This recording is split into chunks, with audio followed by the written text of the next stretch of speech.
When I stepped out of the private room for some air, a line of text floated into view, like a notification from the universe. The supporting character has simped for him for 2 whole years. Don't tell me she really thinks Tim is just a bodyguard? Too bad. Tim belongs to the female lead. She's just a stepping stone for their relationship. She has no idea this guy, one of the city's most powerful heirs, willingly took a bodyguard job and has been laying low all this time just to get closer to the female lead. My heart sank. I instinctively glanced over at Tim.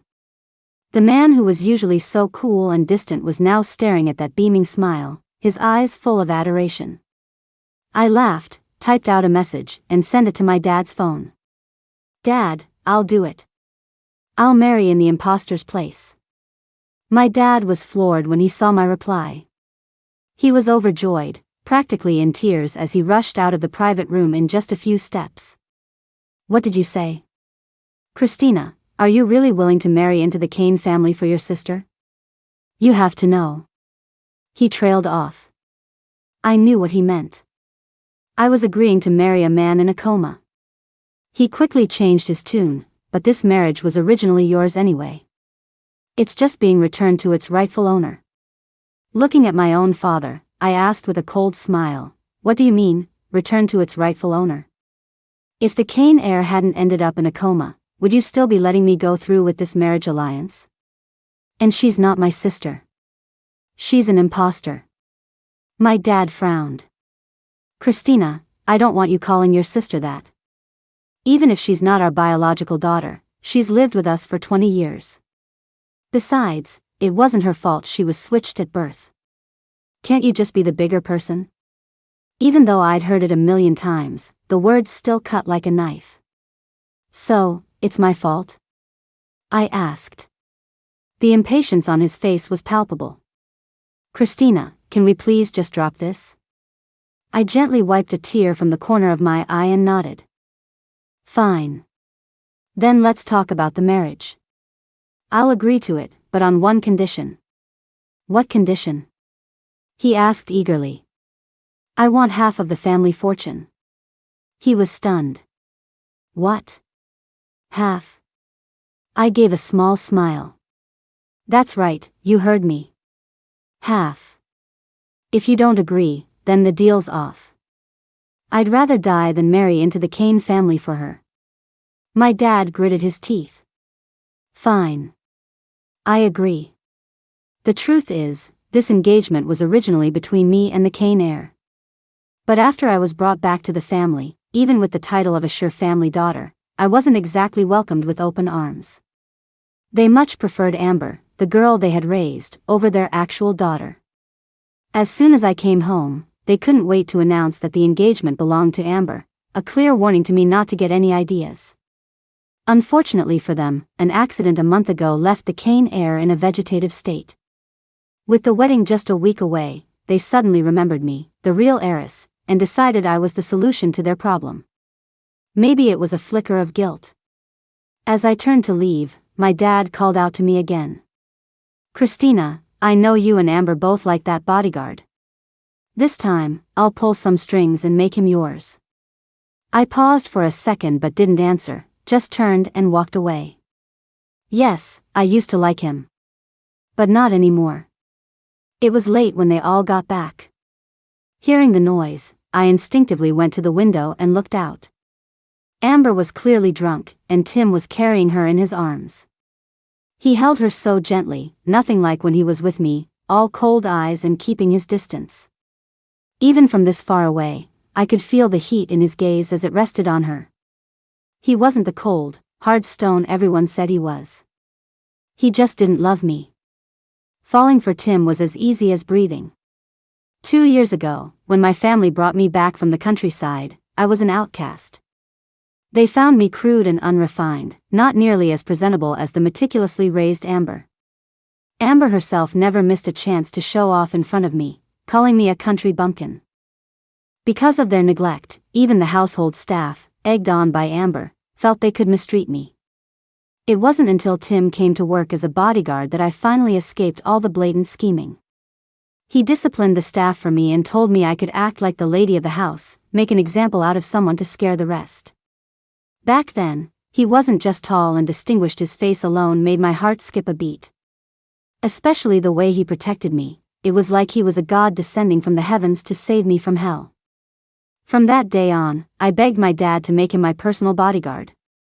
I also took his advice, showing my teeth and using harsh methods to get rid of the staff who bullied me, protecting myself.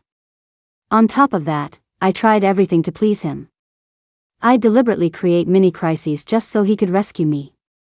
To win his favor, I even learned to cook, ignoring the blisters all over my hands, just so the man I loved could taste something I made myself. But in these 2 years, no matter how hard I tried, I never saw a single flicker of affection from him, not even a smile. I thought he was just naturally cold, but today I learned the truth. He was just in love with someone else.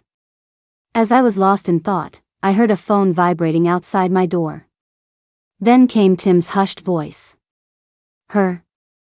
I checked her out a long time ago. She's been a wolf in sheep's clothing this whole time, secretly causing trouble. She looks all innocent, but she's got a vicious heart. The real, sure family heiress? In my eyes, she's not worth a single strand of Amber's hair. I couldn't take it anymore. I threw the door open. He really was one of the city's most elite bachelors. Even when I yanked the door open and locked eyes with him, the surprise in his gaze was gone in a flash. He hung up the phone and spoke calmly. Christina, still up this late? I knew he'd said those things deliberately for me to hear. But I still said stubbornly, how am I supposed to sleep when you're being so loud? I have nightmares. You're going to stand guard outside my door tonight. I turned and went back into my bedroom, not bothering to see the look on his face. The next day, I woke up and had just opened my door when Amber appeared. Seeing me, she immediately stepped forward and linked her arm with mine. Sister, don't be mad. I just had a little too much to drink last night, that's why Tim had to carry me back to my room. Her tone was submissive and pleading, but her eyes were full of defiance. I remember I tried getting drunk once, too. And what did Tim do? He didn't even touch me. He just took off his jacket, draped it over me, and waited all night. Only after I woke up did he silently walk me home. After her little speech, she turned to Tim. Tim, I know you not only looked after me all night but also made me some hangover soup. Thank you. Otherwise, I'd definitely have a headache today. I told him to guard my door, and instead, he made hangover soup for Amber and took care of her all night. My face soured, and I pushed her arm off me. Stop with the sister this and sister that. We're not related by blood in any way. You're just an imposter. I didn't use much force, but Amber staggered back a couple of steps. Tears immediately followed. Her eyes welled up as she choked out, Sister, I know you hate me for being the family heiress in your place for 20 years, but it's not my fault. Do I have to kneel and beg for you to forgive me? Watching her phony act, I started to find it amusing. Okay, then. Go ahead and kneel. Then I'll consider forgiving you. She probably didn't expect me to say that. The expression on Amber's face almost cracked. She clenched her fists, nearly biting through her lower lip. Then, she looked at Tim with those pitiful, helpless eyes and said, word for word, fine. I'll kneel. As long as it makes you feel better, sister, I'll do anything. I stood there with my arms crossed, just watching her perform. Just as Amber's knees were about to hit the floor, Tim swiftly pulled her up. Amber went with the momentum and fell right into his arms. Her gaze towards me was, once again, full of triumph. At the same time, Tim's voice was tight with suppressed anger. He said, Christina, sometimes it's best to know when to stop. I looked up at him. So, a bodyguard is telling me what to do now? Tim opened his mouth, but nothing came out. If not, then shut your mouth. This is our family business, after all. As the situation grew awkward, Amber struggled to her feet and, with red-rimmed eyes, said to Tim, I'm sorry, Tim. I got you into trouble. Don't worry, my sister won't really do anything to me. She's just in a bad mood and letting off some steam. Tim's eyes filled with sympathy. Mississippi Amber, this really has nothing to do with you. Amber didn't say another word. Though she clearly hated every second of it, she knelt before me. Sister, I'm sorry. I didn't even give her a glance, just turned my back on her. When Amber found out that Dad had agreed to give me half the family fortune, her face changed completely. Dad, this marriage was hers to begin with. Why should she get half the fortune for going through with it? But don't you worry, Dad. I've already added Tim's contact info. This morning, I posted on my socials about my bruised knees, and 2 hours later, he had someone deliver some expensive imported ointment. Even without this marriage to Mr. Kane, your daughter won't let you down. My dad was stunned. Tim? One of the city's top bachelors? I heard he's not interested in women, never had a single rumor about him all these years. Amber, how did you? Amber's lips curved into a slight smile. Dad, don't ask so many questions. Anyway, once I've settled things with the Kane family, you can just wait for your daughter to marry into the Miller family. Hearing this, I froze for a moment. So, the 2-hour leave Tim requested this morning was to find the best ointment for Amber? My stirring must have caught Amber's attention. She looked over at me and clicked her way over in her high heels. But when she spoke, her tone changed completely. She said softly, Sister, have you really decided? Even if the Kane family is powerful, their heir is in a coma. Why would you throw yourself away for money? As she spoke, she reached out to grab my hand. As long as you say the word, your sister can. I didn't know what she was planning this time. I frowned. Amber, what are you doing?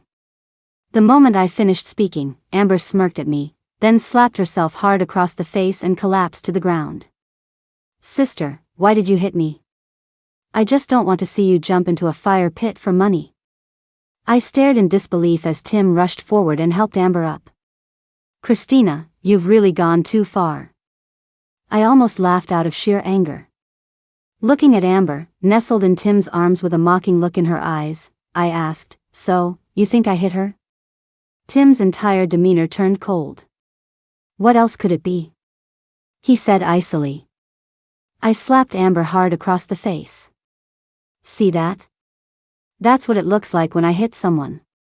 That night, I went for a walk by myself, thinking about all the information I'd gotten from those pop-up comments. The comments described me as a bitter, unpresentable real heiress from the country. I had a crush on the male lead, was jealous that the fake heiress had stolen everything from me, and schemed to have her marry a man in a coma. In the end, I reaped what I sowed and met a miserable end.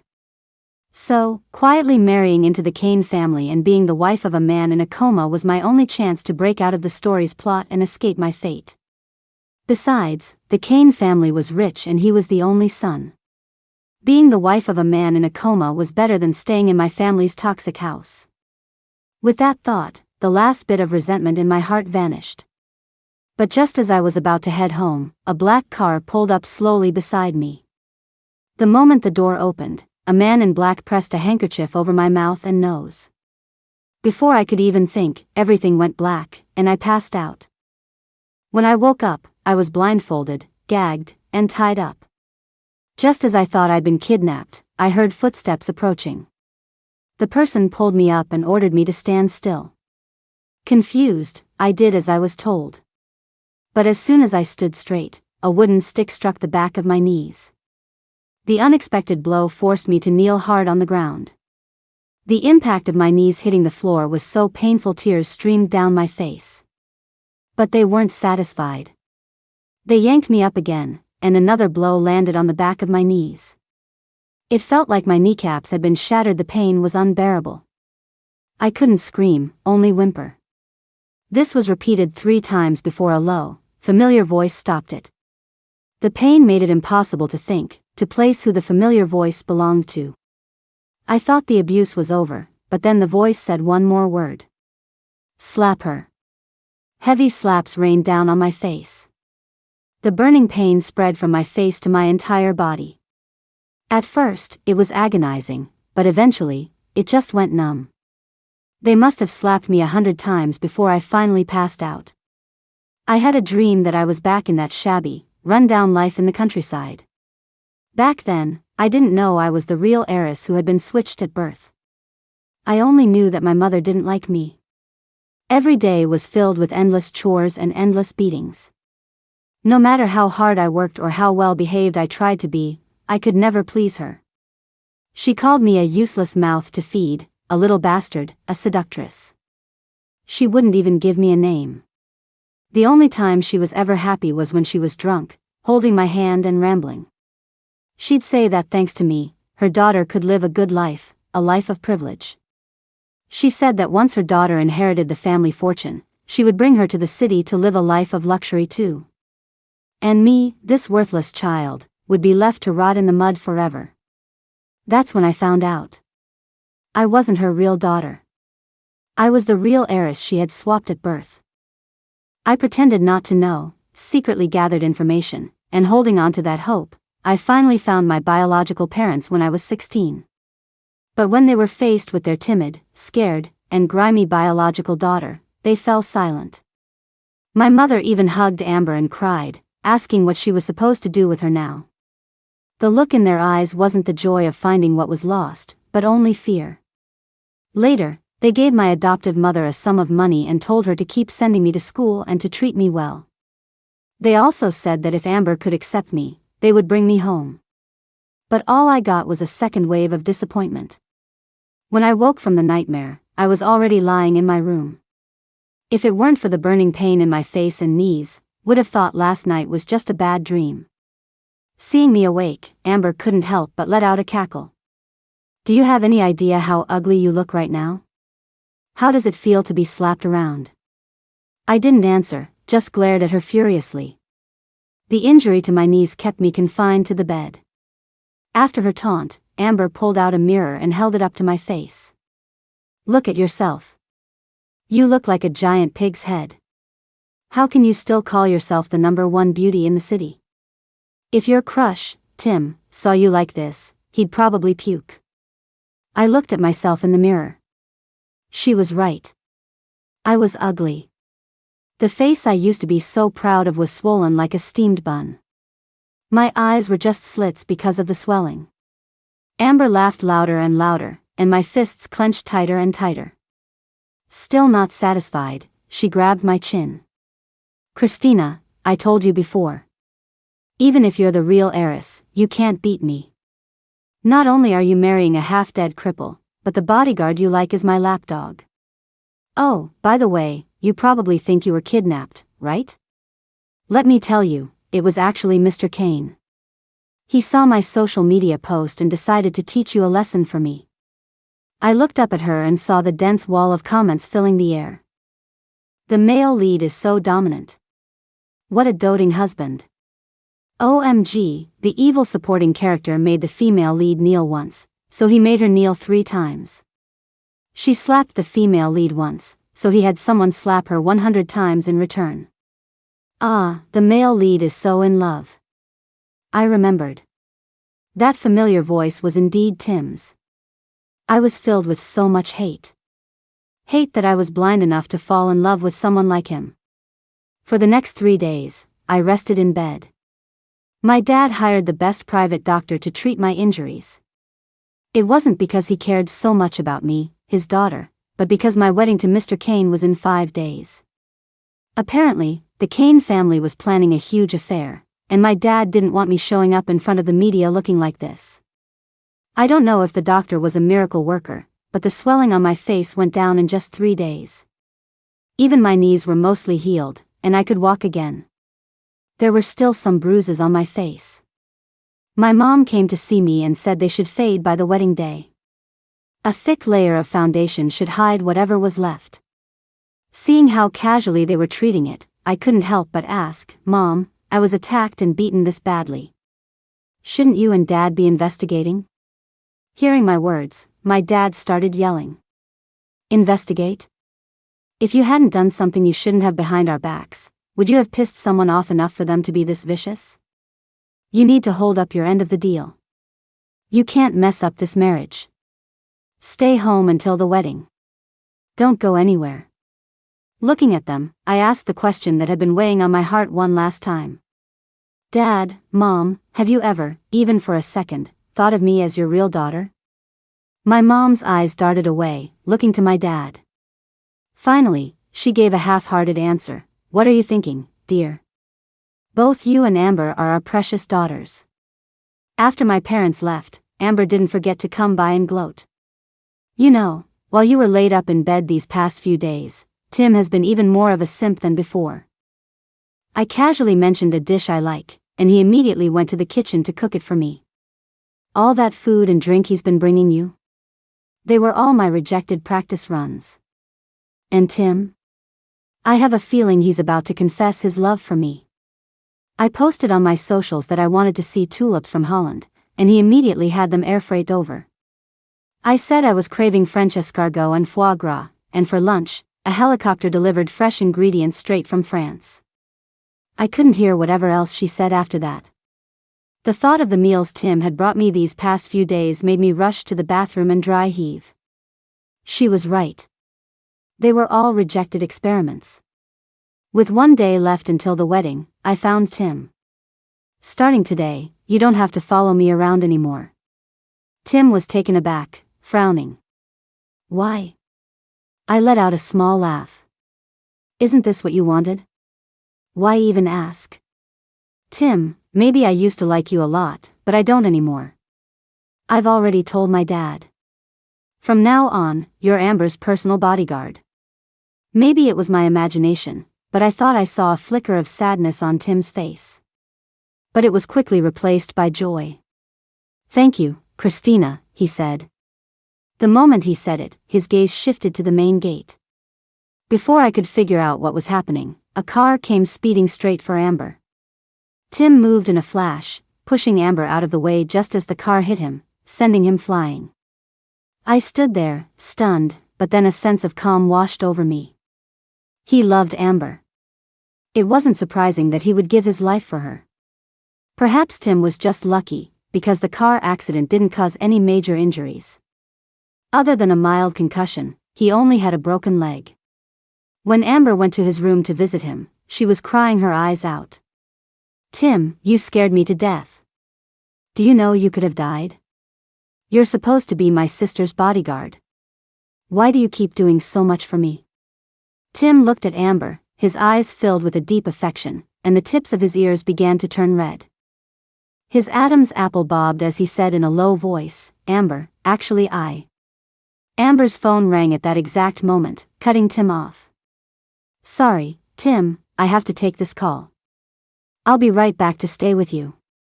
As she walked to the door, Amber gave me a meaningful look. I immediately understood and followed her out. Once we were downstairs, Amber held up her phone for me to see. It was an alarm she had set. After turning it off, she smiled at me. See that? The dog you raised is willing to die for me. Too bad he's just a lowly bodyguard. How could he possibly be worthy of a high-class lady like me? Tim has already asked me out. But even so, I'm not planning on giving this dog of yours back. It's fun to keep him around for a little entertainment. Sister, tomorrow you're marrying that vegetable. A cripple and a vegetable, a match made in heaven. You two must live happily ever after. I accepted it gracefully. Thank you so much. Early the next morning, my family brought in a makeup artist to give me an exquisite look. My dad also transferred half of the family's assets to me, as we had agreed. I accepted it all, checked that everything was in order, and got into the Kane family's car alone. Before the car started, I scheduled an email to be sent to Tim and sent him one last text message. May you get everything you wish for. After sending the message, I popped out the SIM card and tossed it out the window. A final goodbye to my past self. When Tim received Christina's text, he was still in bed recovering. For some reason, seeing those 6 words, he should have been happy. After all, just as Christina's message said, he would get everything he wished for. In just a few hours, he would be confessing his love to Amber. But for some reason, he felt a hollow sense of dread. After thinking it over, he chalked it all up to the anxiety of finally getting what he wanted. His eyes fell on the doorway. He thought about Amber leaving his room to take a call yesterday, her promise of "I'll be right back." That right back was taking a while. But it didn't matter. He had everything perfectly prepared. His phone vibrated. Tim answered, and his assistant said, "Tim, everything is ready as you requested. A sea of 9,999 tulips, a renowned Italian violin ensemble, and the Imperial Purple Heart diamond from a Russian auction.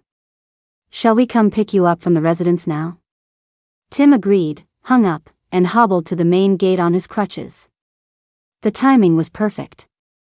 The moment he reached the gate, a black Rolls-Royce pulled up. The door opened, and his assistant helped him in. When he arrived at the venue, there was still half an hour until the appointed time. He sat quietly in a corner, waiting, only to see Amber had arrived even earlier. She was looking at the scene with wide, delighted eyes, pulling out her phone to find the best angles for pictures. Seeing this, Tim felt a pang of disappointment that she hadn't come to see him, but he couldn't help but smile. What difference did it make if she came to see him as a bodyguard or as Tim? He was both. This sweet, innocent girl, he could finally protect her for a lifetime. He would no longer have to live with the constant anxiety of losing her, because he would give her forever. Just as he was about to approach her and tell her that he was the Tim she was meeting, Amber's phone rang again. He wondered why she had changed her ringtone again, and then he saw her expression shift completely. He didn't know what the person on the other end of the line said. First, she rolled her eyes, then said, "Are you kidding me? One is a bodyguard with no future, the other is the heir to the Miller Group. Only an idiot would choose the bodyguard. That bitch Christina. She got married." "Yeah, you heard me, married that vegetable. If he hadn't become a vegetable, do you think I would have let such a good marriage go to her? So what if I'm the imposter? Whoever the family accepts is the real heiress. The bodyguard? He's a simp. Haven't you heard? A simp will simp till the end and get nothing. It's pretty fun, though. He's not bad looking, so I can play with him for a while longer. You have no idea how good it feels to be worshipped, especially since he's the guy that bitch was in love with." Tim froze when he heard this. Was he the simp she was talking about? It seemed like he was. And what did he just hear her call Christina? A bitch? How could such a vile word come from the mouth of such a sweet, innocent girl? He must have misheard. Amber continued, spitting as she talked, "Okay, I gotta go. After I land Tim tonight, I'll go check in on that lapdog." Tim felt a bitter laugh rising. So this is what it felt like to be called a lapdog over and over again. With only 10 minutes left until the scheduled time, his assistant was getting anxious.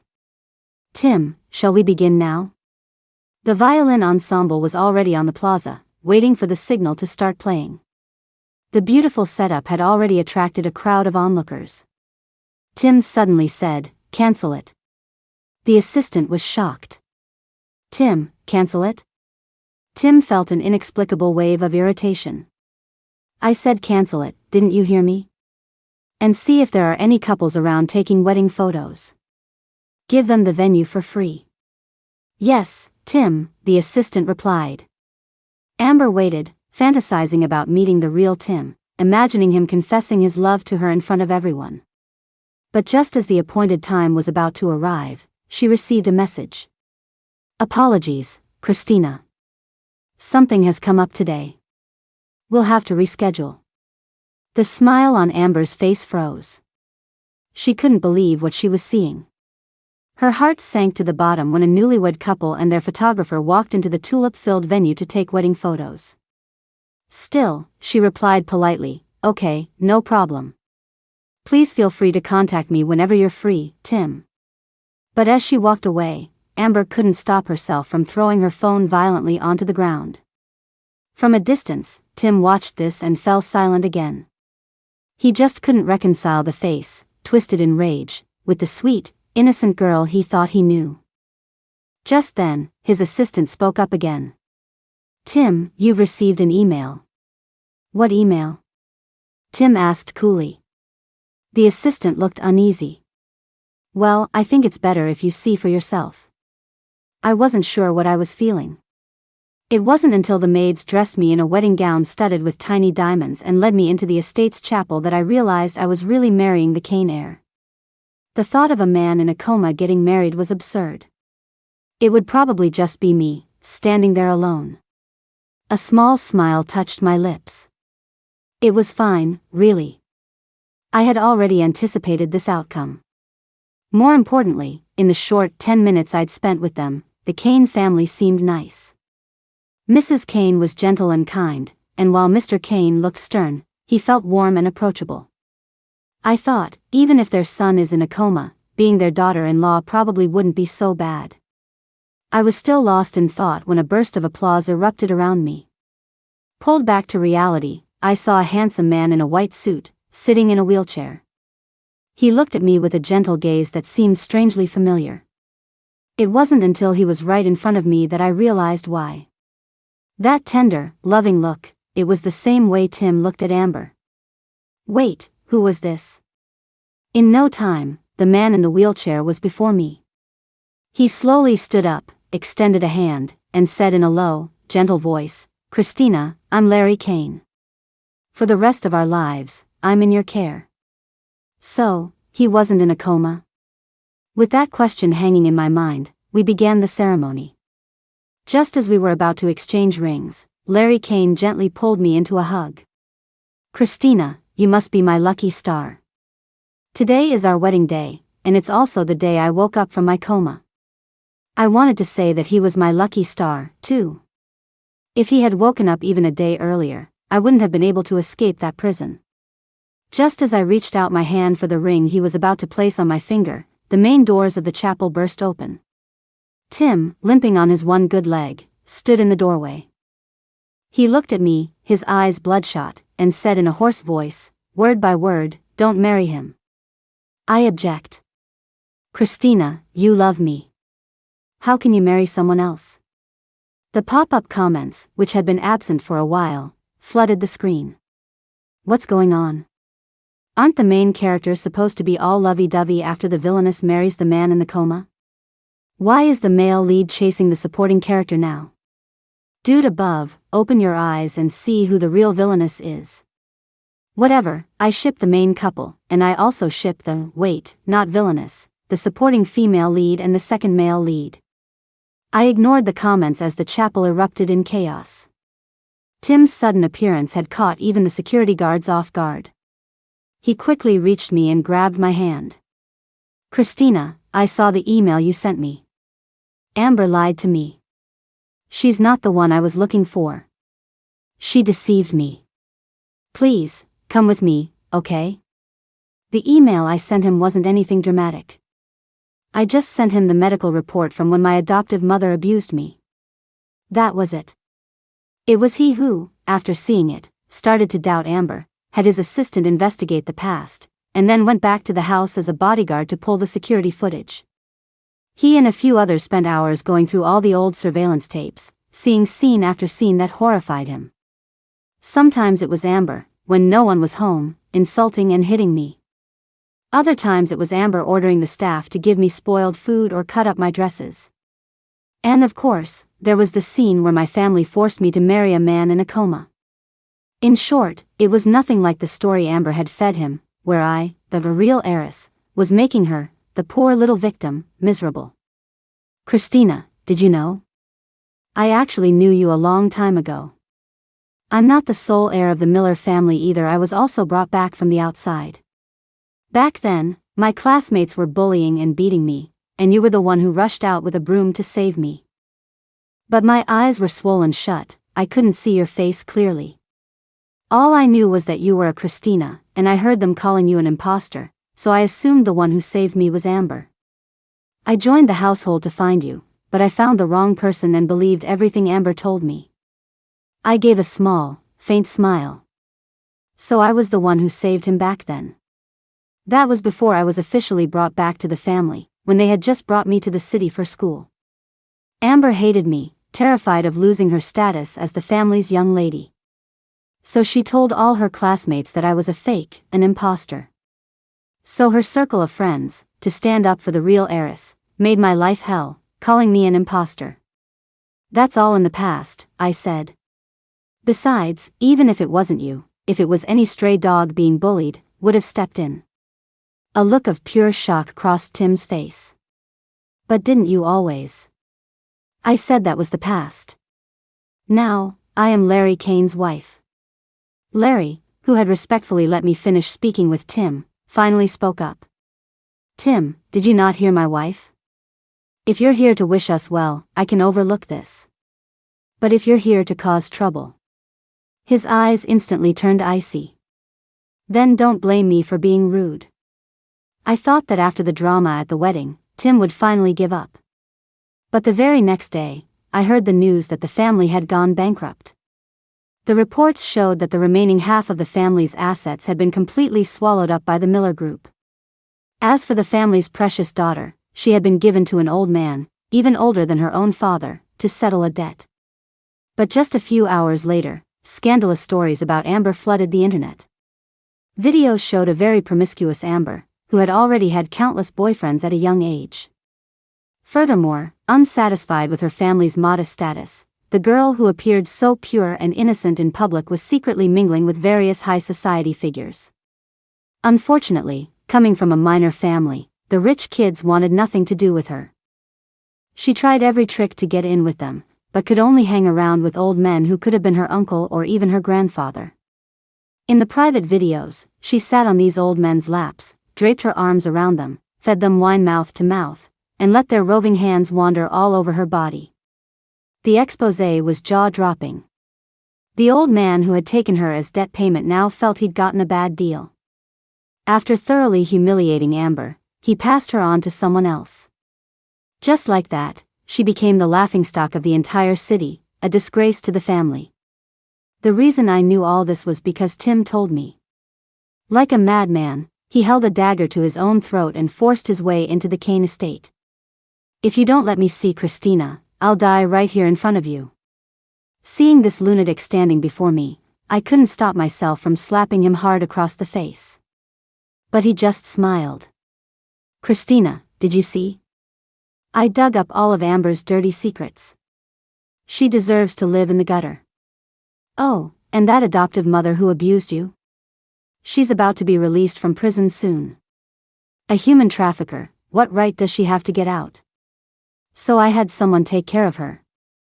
I got revenge for you. Christina, will you come back to me? Or let me stay by your side?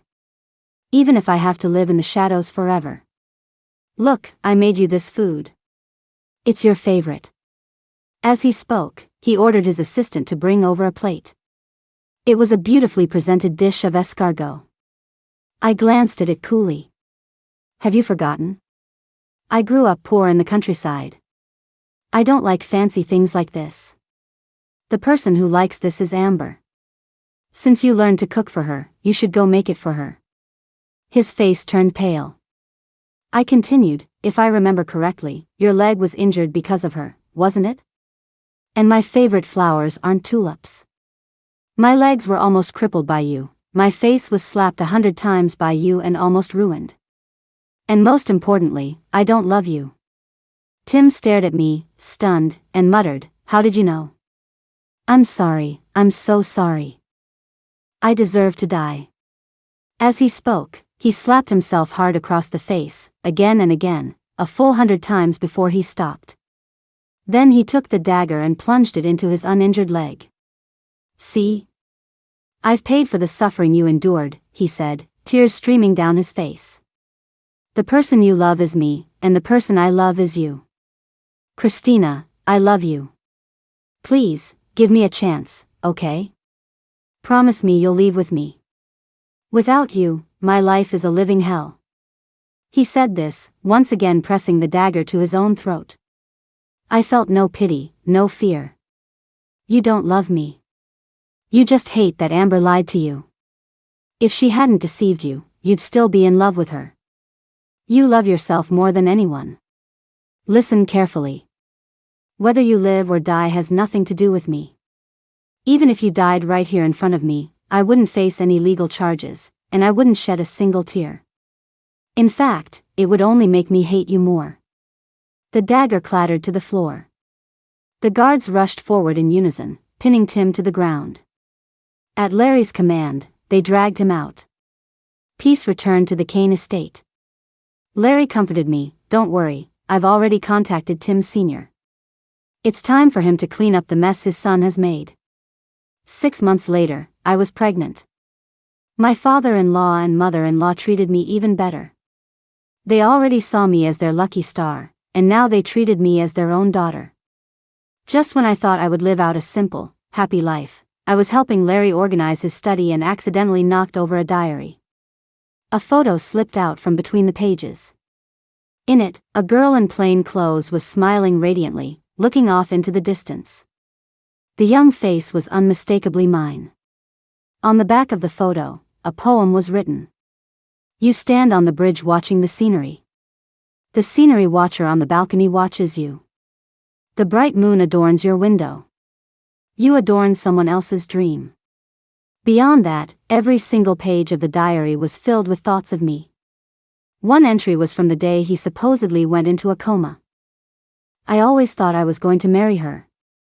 I never expected the family to be so greedy, letting the imposter take everything that was hers, even her engagement. But if I specifically asked to marry her, who knows what kind of harm they would inflict on her. But what if something happened that forced the family to send a daughter, but made them unwilling to send their precious fake one? If it works, it's forever. If it fails, it's goodbye forever. On the last page, there were only a few words written in a bold, flowing script. I did it. It's wonderful. She is the love of my life, and I will spend my whole life protecting her. Even if we have to marry first and love later, I believe I will see the day she falls in love with me. By the time I finished reading, tears had blurred my vision. I heard footsteps behind me. Turning around, I saw Larry, his face slightly flushed, looking a little flustered, a stark contrast to his usual mature and capable self. I ran to him and threw my arms around him in a tight embrace. Larry, you did. You got your wish. And Larry, I love you too. Comments. So it's a chase the ex to the crematorium but fail story. Did anyone catch the hidden T? The second male lead actually, for the female lead, OMG, I'm crying. Grand finale. This is the ending I wanted. These two are the real main characters.